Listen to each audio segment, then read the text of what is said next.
everyone, welcome back to another episode of Sip and Review.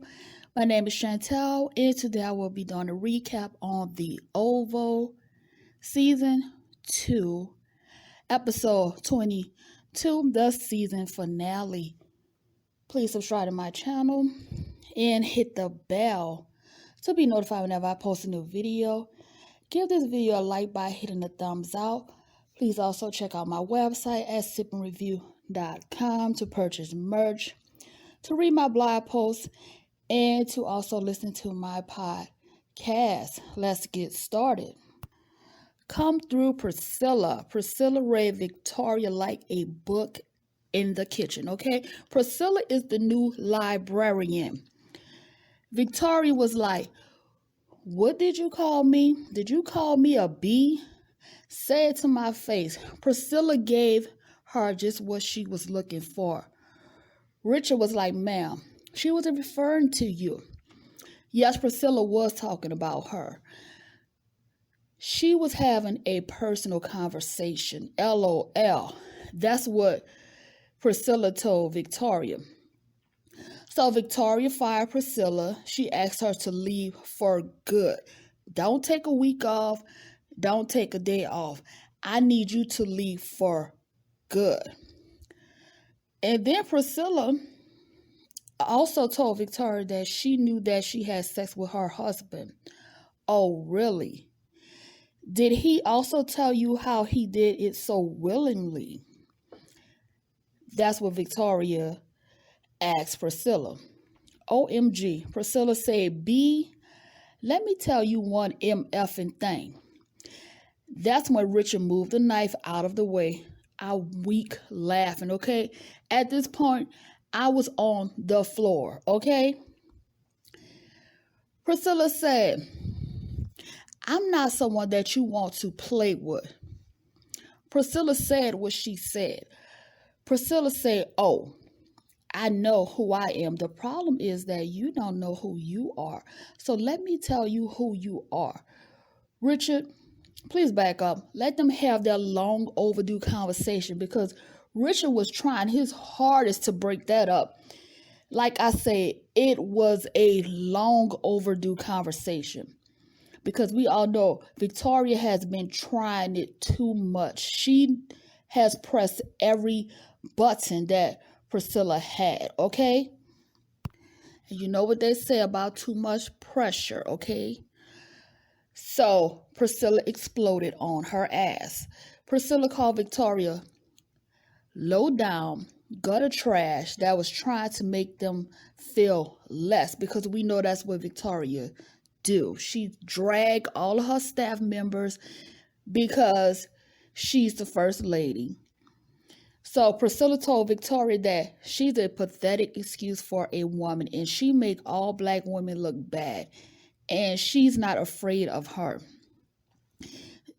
Then Priscilla told Victoria, "You haven't been happy one day in this White House. You can't even smile without looking like a creep. You treat your own children like animals. And that's why your children are like they are, because they don't know what love really is. That's why they're insane." Excuse me. That's why they're insane. You are by far the worst ever first lady that set foot in this White House. And I don't respect you because you slept with the help. And she sounded out every letter in help, okay? And she also said, "I'm certainly not afraid of you. I'm not afraid of you because you are a small maggot of a person." Laughing my ass off. Then Priscilla said, "So fire me. When you do that, I will write a book that will bring all of you MFs down to your knees." And she was on her knees giving sound fellatio, shaking my head. A married woman and a first lady of the United States carrying herself like that, she should be ashamed of herself, and President Hunter should be ashamed as well of himself, because he's been running around there sleeping with everything with a split, honey. Everything with a wet hole, should I say, okay? Just as desperately as you were on your needs. Touch my husband outside of his professionalism again and see what happens to you. Damn. Priscilla also said that she's not fired. She will be taking a week off from work, and she may take even longer, but she will return. And then she also said, "Where is Jean, Victoria?" Then she whispered in Victoria's ear, "F with me if you want to." Moving on. Lily asked Victoria, was she okay? And what did she hear? Because Victoria assumed that Victoria heard Priscilla gather her in the kitchen, but she did not hear what was said. So Lily was at the White House so she could style Victoria. Victoria picked out a dress. Victoria told Lily that she admired her. She was like, "Why do you admire me?" Victoria said, "Because you're a strong woman, but you show too much of vulnerability." Lily told Victoria that she should try it. It's okay to be a little vulnerable. Since we're going to be girlfriends, let me tell you the truth, okay? This is what Lily told Victoria. Lily also told Victoria that she's too masculine because she has masculine energy, because she don't know how to walk in heels, and the contouring of her makeup could be softened a bit. Damn. So Victoria was pretty much having a bad day. Everyone was gathering her on this day. At this point, folks are fed up with the way she treats them. They wait on her hand and feet to make sure that she's straight because she's the first lady and that's their job. But she don't respect them at all. Okay, so we all know how she came for Lily before. So, like I was saying, exactly. Victoria be trying to wear the skirt and the pants in the White House, okay? LOL. Y'all know damn well that Lily meant to come for Victoria. Lily don't want to be your friend because when she tried to be your friend before, you came for her because her husband is gay and you told her that you didn't like her fashion. She had poor taste in fashion, etc., etc. Now you're calling her to style you? Girl, bye. And also, Lily and Donald are still married, and Lily is still fabulous and more feminine than you are, period. So yes, you can take a page from her book to show you how to style yourself as well. Moving on. Donald called Kyle on the phone to make sure that he killed someone, and Kyle was snorting booger sugar, shaking my head. Donald wanted to make sure that Kyle took care of that situation. So it was a situation dealing with Max, if I'm not mistaken. Jason was in Alan's office. Alan told Jason that his parents need to put him in a mental ward so he can get the help that he needs. And Alan told Jason that he hit him in the head with the guitar because he was home when he tried to rape Allie. Jason told Alan that he'll be sorry. So I guess Jason is going to kill Alan next because Alan not only hit him in the head with the guitar, but he don't want to kill his father for him. A hot mess, okay? A hot ass mess. Donald was in Alan's office and he asked Alan, why was Jason in his office? Alan told Donald that Jason asked him to kill his father. Alan said, I would never kill the president. Jason knows where all of the weapons are and he be in every room. And this is what Alan told Donald. He also told Donald that Jason was freaking him out, shaking my head. Child, they need to give Jason some help ASAP, okay? He is out of control. Moving on. Barry called his homeboy to help him get his daughter back. That's probably what he needs. Some people from the hood to help him get his daughter back. Barry told him that Ruth had $100,000 on her, and he can have the money if he helped him get his daughter and Ruth out of there because Ruth was afraid. So Barry went downstairs, thinking that he was going to get the keys to the car. Nancy told Barry that his daddy took the keys so he wouldn't leave. And Barry said, I won't stop until I get my daughter back. He found another way, to leave the house. He would catch a ride, one of his friends or whatever. All he knew was he had one goal, and that was to get his daughter back.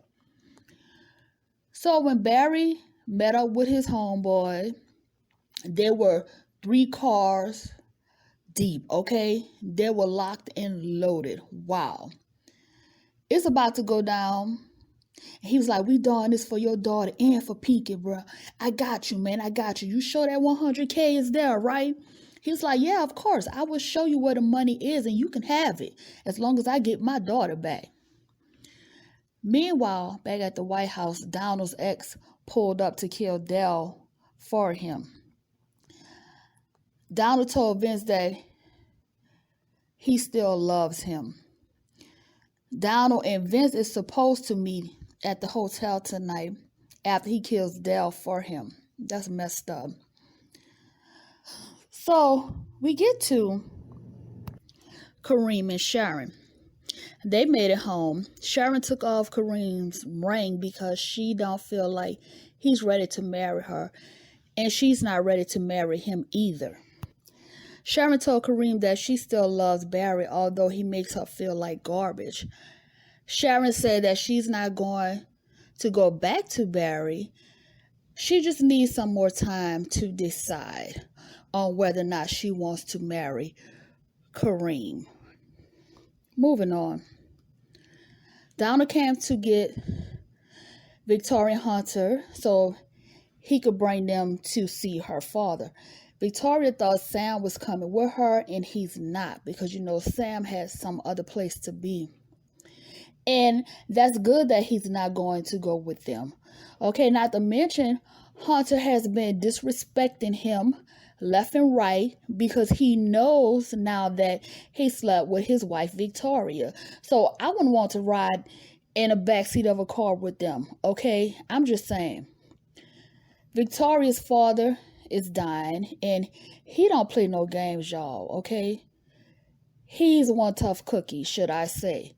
He knew that Jason strangled his wife to death, and he called his grandson Jason a cockroach that needs to be killed. He also called Victoria and her husband pathetic, stupid, ignorant, and country. And all they think about is sex. What kind of viper are you? LOL. These are his exact words, not a viper, okay? That's what he called them. This is about money because we don't give a damn about America. And I gave them y'all stupid asses. When I die, they want the 2 of you out of office. Y'all are an embarrassment. And they want humiliation when I die. They want y'all dead and out of the White House. Oh, wow. And I quote y'all, those were his exact words, okay? Then he proceeded to say, he know about Jean's murder and all of the cover-ups. He called Hunter white privilege, and he's a F-up, okay? Because he gave him the White House and he messed it up.